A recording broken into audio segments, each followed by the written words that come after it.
Good morning and welcome to PMC Beyond. Cam Smith here with Plymouth Meeting Church. Welcome to our online learning space together. Hey, I hope you had a great Thanksgiving and the last couple of days. I hope they were meaningful. I hope there was some peace, perhaps some good family time, good food. Maybe you went shopping, got a deal or two. But all in all, I hope they were days of gratitude and good days for you. The last 2 weeks here, if you've been tracking with PMC Beyond, if you've been studying with us, the last 2 weeks we've considered godly contentment and gratitude, we think about these things usually in quote normal days. That's our typical framework. But what about the days when it just seems like the air is sucked out of our lungs?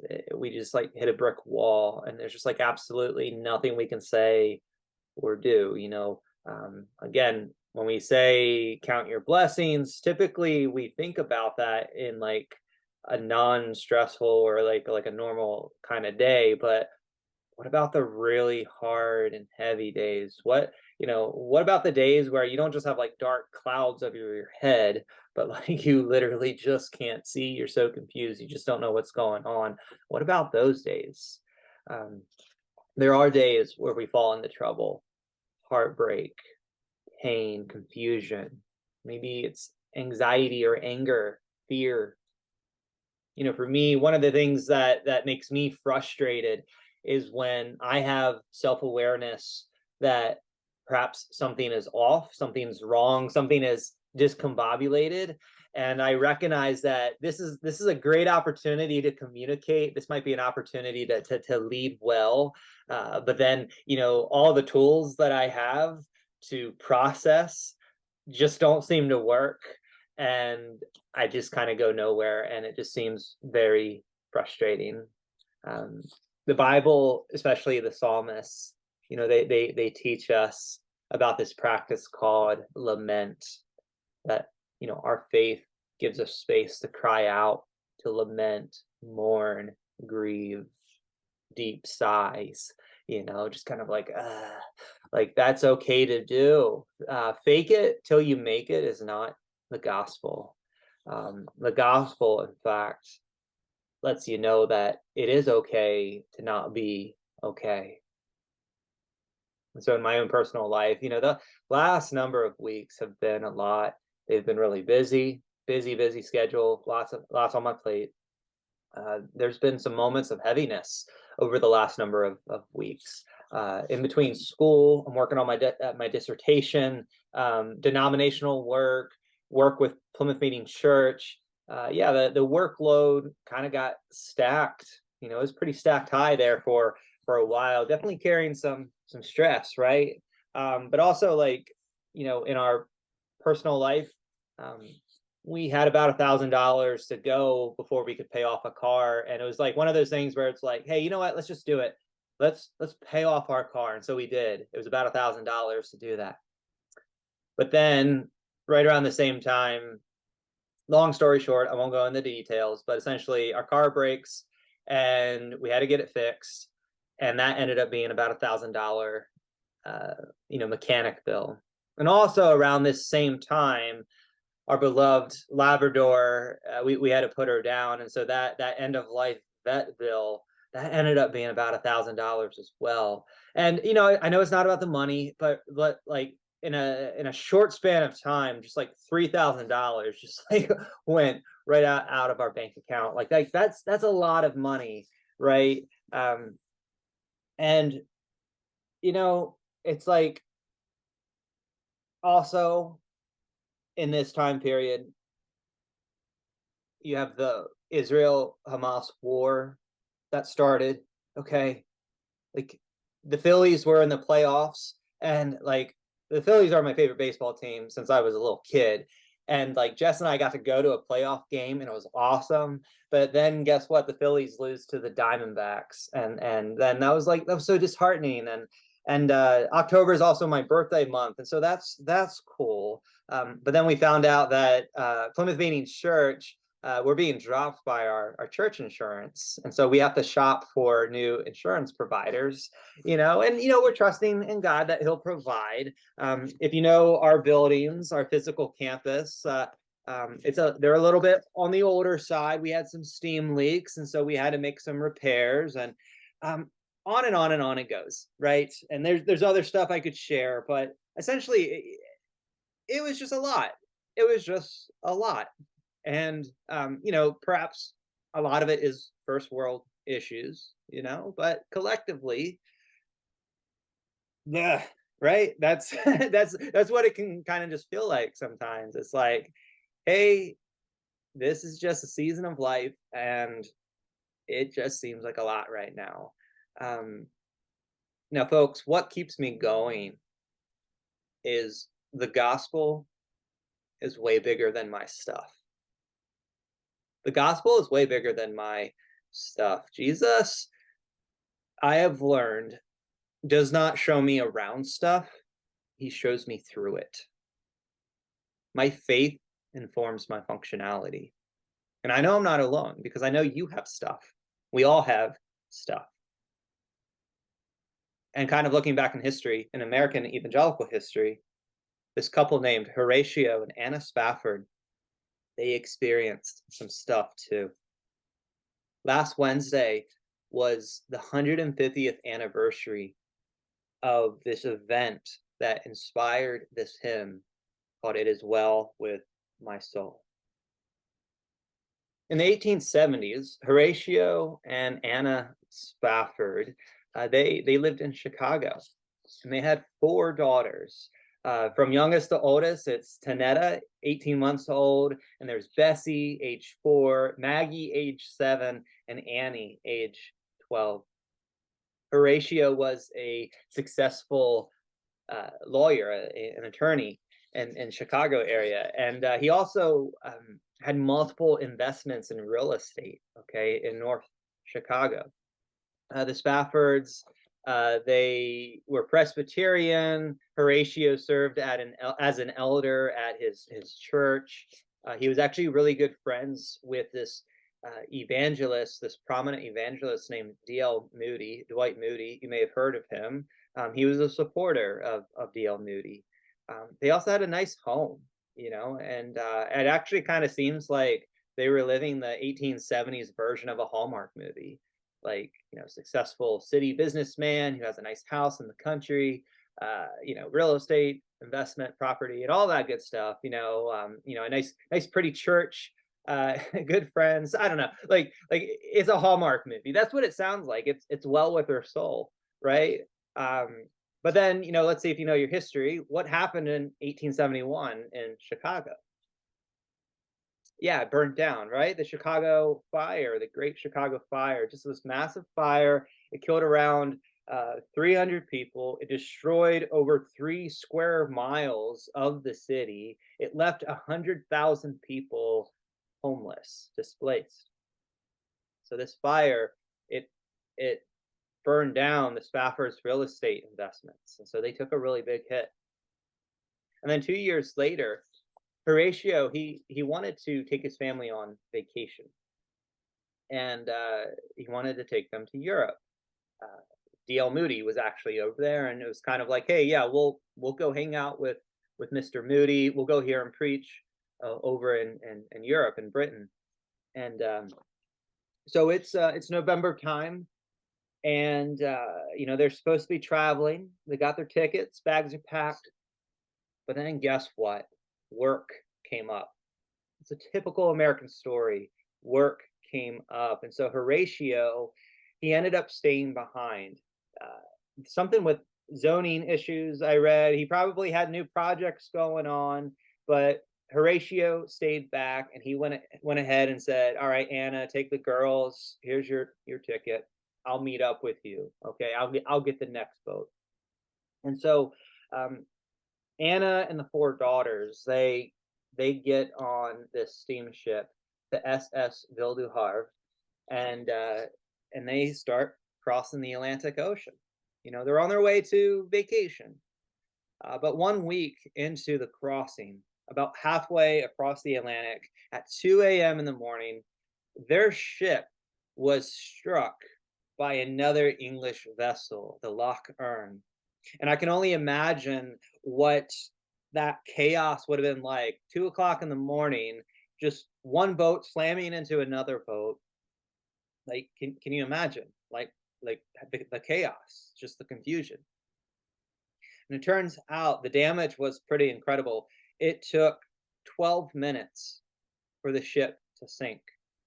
Eventually, the other ship would sink as well, but 226 people drowned, including the four daughters of Horatio and Anna. Anna Spafford, though, was one of the few who survived, and she was rescued. So Anna would eventually make it to Wales, and she sent a telegram back to her husband. And this is she's like, saved alone. What shall I do? I mean, that's what she said. She's waiting for Horatio. She's grieving.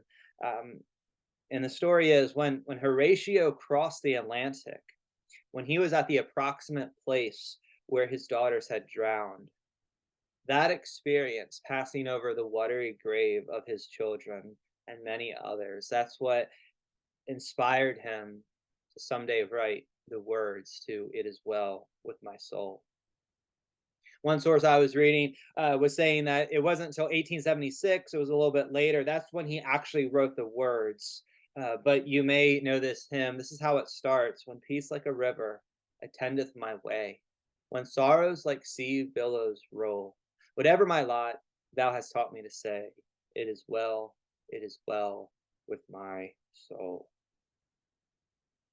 Now, some would say that Spafford's religious convictions were just a crutch, that Spafford wasn't grounded in reality. It was just misfortune. It was bad maritime navigation. Like, how in the world do two big ships crash into each other in a really big ocean? His religion, his views, that was just a way to, it was kind of like a morphine to ease his suffering. Maybe perhaps Karl Marx is on the right track, that religion is the opium of the people. But Spafford isn't alone in expressing this type of mentality, this type of view. That whether it's a peace like a river, or whether it's just waves of sorrows, that there's sort of like this middle ground, this peaceful middle ground, where it's just like, yeah, my soul is good. Horatio Spafford's not alone in this. In fact, in his own words, the Apostle Paul wrote to his friends in Philippi that it was well with his soul. In his own words, Paul, he's writing to this church, and he points out that being super religious doesn't protect you from hard times. In Philippians chapter 3, Paul reveals that he himself was a superstar Jew. He lived a devout life. I mean, he was at the top of his class, so to speak. He just absolutely nailed this whole Pharisee thing down. But it says in verse 7 here, Paul says, whatever were gains to me, I now consider loss for the sake of Christ. You see, all the religious accomplishments that he could take credit for, he regards all of that as nothing compared to knowing and experiencing Christ in his life. It's kind of like saying, hey, look at all these people I've discipled. Look at my great evangelism skills. I've led all these people to Christ. I've conducted awesome worship gatherings. I've been invited to be the keynote speaker. I have written books. I've published articles. I have planted churches. I've even started schools and hospitals and so on. Look at my generosity and my attendance record. And in fact, I've never missed a Bible study in my life. And here's all my random acts of kindness too that I do for my neighbors. I mean, we could just go on and on and on and talk about all the stuff that we do. What Paul is getting at is that all of that can be forsaken and regarded as nothing compared to knowing Christ. You see, knowing Christ, knowing Jesus is about letting go of your past, your talent, your treasures, everything that makes you who you are. You're willing to let go of this accomplishment that's called you, and you're willing to take it out back and throw it in the burn barrel. Paul considers this kind of stuff. He considers it dung and garbage. It's rubbish.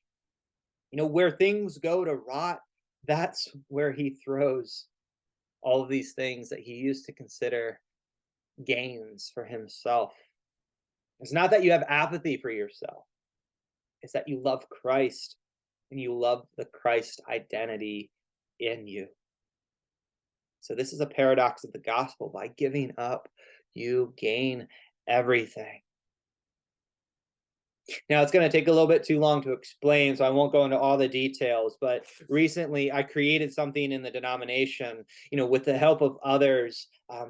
I planned something out and it was executed and we accomplished what we needed to accomplish. And I just want to relay that to you. I'm really thrilled. Like, I'm just so proud of myself. I'm just ecstatic. It's such a good feeling to get something accomplished. It was a big stressor. This is another one of those things that happened recently over the number of weeks in the middle of all my stuff, right? So I had this really big accomplishment, but you know what? When I hold that accomplishment up next to Jesus, it really just looks like hot, stinking garbage. There is space for celebration, and obviously we want to be successful, but here's the thing. The gospel says it's not about success or failing. It's about doing life with Jesus. So whether you have peace like a river or sea billows of sorrow, the gospel meets you where you're at. And it says that Jesus is with you. The gospel says you don't need to cling to your own righteousness. You don't need to cling to all of the things that make you look good. In fact, the gospel frees you from all of that. It frees you from the confines of your own rules and your own regulations and all of this polish and veneer that is so tempting to put on. The gospel frees you from all of that. The gospel invites you to just completely rely in Jesus, rely in his righteousness. The gospel invites you to be immersed into Christ in such a way that when God asks you about your righteousness, you simply just get to point to Jesus and you say, Jesus is my righteousness. Jesus is the one who makes things right in my life. Jesus fulfilled what needed to be fulfilled, and now the way is open, and I'm believing. The righteousness is available to all who believe. You say, I belong to his story. It's his life. It's about him. It's not about me. So the gospel, it frees us from trusting in our own triumphs. It also frees us from being sunk by our own sorrows. This is where faith is, whether it is a triumph or tragedy, you base your right standing with God completely on the faithfulness and identity of Jesus Christ. It's kind of like the game, the floor is lava. Except Jesus is the only one who can walk on the lava, and in faith we throw ourselves onto Jesus, and like piggyback style, he is carrying us safely across the lava. And so the gospel, it invites us to cling to Jesus, but not only just cling to Jesus, but to get to know him. Let's get to know the one who's carrying us from death into life, and we get to know Jesus by following him closely. And so here's our challenge. Is Jesus the one we're following? Is Jesus our example? Jesus, the crucified and risen one, he is our example. And when we get sloppy and following, at least two things happen. Maybe I'm just speaking for myself here, but I bet you can relate. When I get sloppy in following Jesus, my empowerment goes down and it makes me feel weak. Okay. And so because I feel weak, I'm going to look for comfort. And then I get pretty good at building up my own little cozy bubble. Okay. Meanwhile, let's scrap all of that. To walk with Jesus is to walk deeply in the Jesus way of death and life, suffering and resurrection. To know Christ is to have fellowship in his suffering. We don't know why God allows suffering, but we do know that God is a God who does suffer. The cross shows us that God is not absent when dealing with pain and sin. God does not forsake, but he embraces. God does not throw away, but he restores. And at the cross, we find a king, and we also find a suffering servant. Christ suffers with us. Christ suffers for us. And in that, at the cross, we find unity between Christ and us, and we find unity with one another as well. There's this transformative side to pain, that when we go through hard times together, there's communion, and a special bond happens. A fellowship is formed. It's the fellowship of the suffering. To know Christ is to know his sufferings, to participate, to have fellowship in the sufferings. It also is to know Christ is to get to know the power of resurrection. In terms of resurrection, when disciples meet resurrected Jesus, everything absolutely changed. I know we're preparing for Easter season in just a quick amount of days here, but let's think about Easter. Jesus is the death conqueror, but now what? Okay, this end timesy event has happened in the first century. Now what? Easter gives us this big glimpse of what is going to happen at the end of history. In fact, the meaning of the whole plan is made known to us in the resurrected Jesus. The mystery has been revealed. All things in heaven and earth are going to be summed up in the Messiah. And that is our hope. There is hope. And resurrection gives us a glimpse. We want to understand resurrection. We want to be people of resurrection. We want to know this. We want to know the power. We want to know the power of his resurrection. To misunderstand resurrection and to go through the present sufferings of this world, well, that just sounds pretty idiotic, right? Because resurrection means new creation. It is a power that brings about redemption. The gospel empowers you to go through both resurrection power and through co-suffering. We don't want to misunderstand resurrection power. We don't want to misunderstand what it means to co-suffer with Christ and other believers. The discipleship lifestyle of repentance and belief, it involves resurrection. It involves both resurrection power of the King and having fellowship with the suffering servant. So disciples of Jesus do not avoid suffering and sorrow, but we are shaped by it and through it. Perhaps Jesus had this in mind when he invites us to pick up our own cross and follow him. Cross is not something that we climb, it's a place where things go to die. And on the other side of that death, new life emerges. That's why on the cross, in the midst of pain, Jesus, he's able to say, like, it's okay. It's going to be okay. Everything's going to be okay.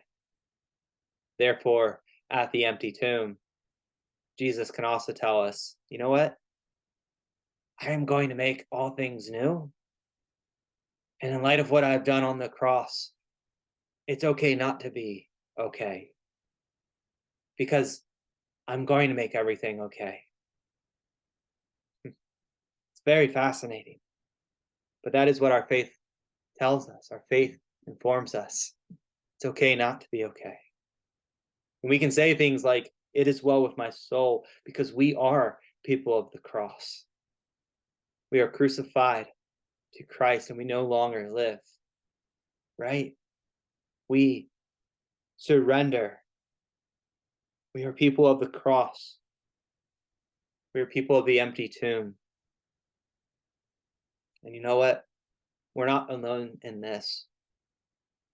We are not saved alone. And again, it's not a fake it till you make it type of mentality. We believe in a God who raises the dead.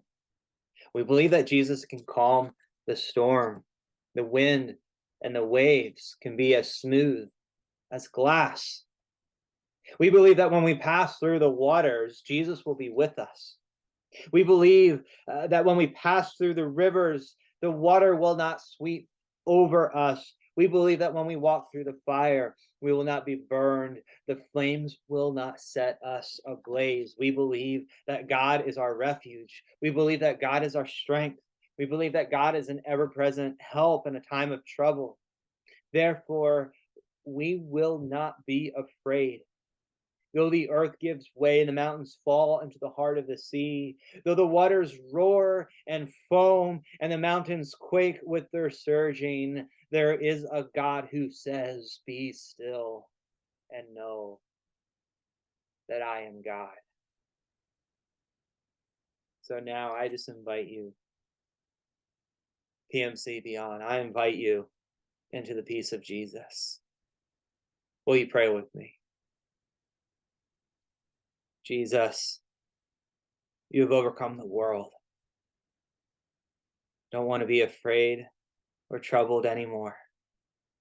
I ask for your peace in my life. In your holy name I pray. Amen.